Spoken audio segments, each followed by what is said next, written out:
After sewing for almost 30 years and helping thousands of other people learn to sew, I can honestly say that there are a few specific steps that make it fast, affordable, and a lot more fun. If I were learning to sew from the absolute beginning today, this is what I'd do. Step 1, get an inexpensive machine. Think of your first sewing machine like a starter home. You really don't need a luxury model to begin. Here's a pro tip I wish someone had told me. Borrow a machine if you can. Would you buy a horse before taking riding lessons? Of course not. You'd make sure you love riding first, and the same applies here. If borrowing isn't an option, look for a basic used model. You just need something that can sew a straight stitch and a zigzag, and that's it. Trust me, you can create beautiful things with just these 2 stitches. Let me show you exactly what to look for in your first machine. A straight stitch that can adjust in length, a simple zigzag stitch, a reverse function, a bobbin that's easy to access and thread, and a foot pedal with good control. Step 2, gather your essential tools. Let's keep this simple and budget friendly. You absolutely need fabric scissors, and here's a crucial tip. These are only for fabric. Label them if you have to. A separate pair of paper scissors for patterns, straight pins and a pin cushion, a seam ripper, trust me, we all use them, a flexible measuring tape, an iron and an ironing board, which you probably already have, machine needles in various sizes, a clear ruler, and marking tools like chalk or washable pens. A quick note about scissors. Investing in one good pair of fabric shears will make cutting so much more enjoyable. Of course, if you want to keep things affordable for now, you can always trade up for a nicer pair later, but this is one of the first tools I'd invest in. Let me show you my favorite type of pins, glass head pins. They're slightly more expensive, but they won't melt under your iron, which makes them invaluable. See how smoothly they glide through fabric? That's what you want. We have a more complete guide to tools as part of our Learn to Sew course, but I'm going to put a link here for you to download it for free. It's a free guide to sewing tools. It has a more complete list of tools that you might consider getting, along with a really handy needle guide and a ton of other helpful information for beginners. But the tools I mentioned in this video are really the absolute basics of what you need and a really great place to start. Step 3, start with simple projects. Here's where a lot of beginners get themselves a little bit tied up. They try to make something that's too complicated and then they get discouraged. So instead, let's start with some fun, easy wins. Projects that are made from really simple rectangles. For example, an envelope-style pillowcase, an unlined tote bag, or a set of kitchen tea towels.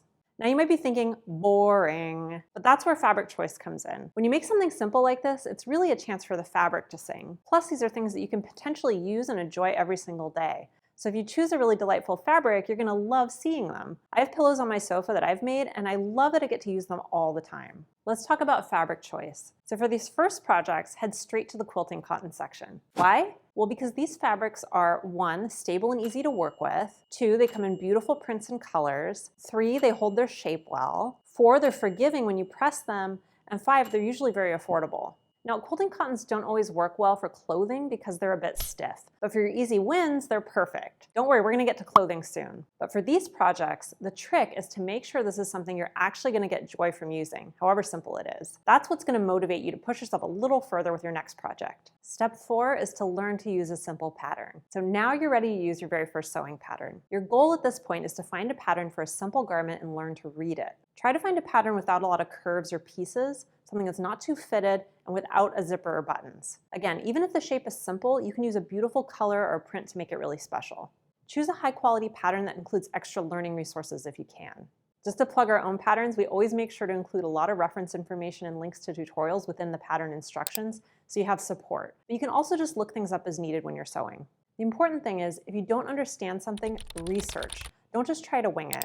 When I was first learning to sew back in the 90s, there was no YouTube and there weren't even that many websites compared to today. So I would just try things out and try to make them work on my own a lot of the time. Believe me, I had to undo a lot of bad sewing habits because of this. Nowadays, we're really lucky to have so much information at our fingertips. And one thing that will really help, learn the terminology. If there's a word you don't understand, just look it up.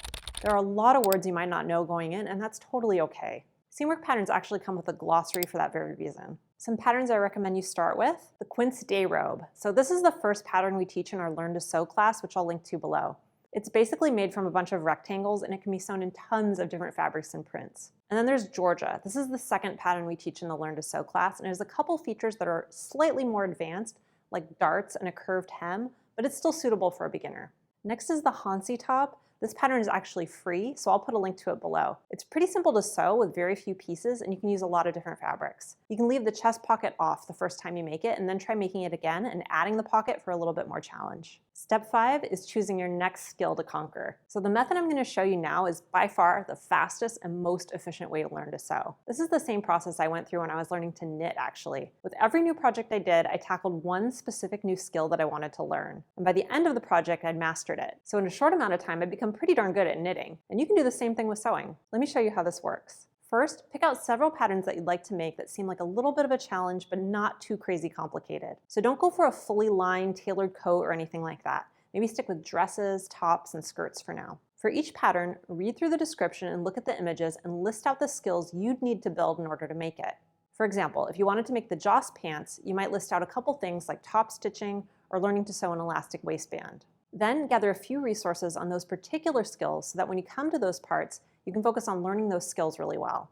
Now, this is why we put together classes to go with our patterns. So if you were sewing Joss, you could actually just use our sew along class to build those skills. It's really helpful because sometimes you don't even know what you don't know, so having a class that covers everything fills in the gaps for you. But if you're sewing a pattern without all those resources, just find one or two you can reference. Focus on learning those particular skills while you sew. Once you've done that, move to the next project and the next 1 to 2 skills that you want to add. One thing you might find helpful is our skills checklist. So we created this for our Learn to Sew class, but I'm going to include that in the sewing supplies guide I mentioned earlier, which is totally free. So it includes a master list of skills that you can use to slowly build up your abilities over time. And again, I'll put a link to that guide below, and it's completely free. My whole philosophy with learning to sew is that you should really learn while you're making things that you really love. That's our learn as you sew approach to things. I think it's really important that not only do you learn, but you make it really enjoyable and motivating for yourself. And that way, you'll always want to keep going and moving forward. Speaking of moving forward, if you want to accelerate your sewing journey even faster, you need to watch this video next. It's packed with game-changing insights that will save you countless hours of frustration.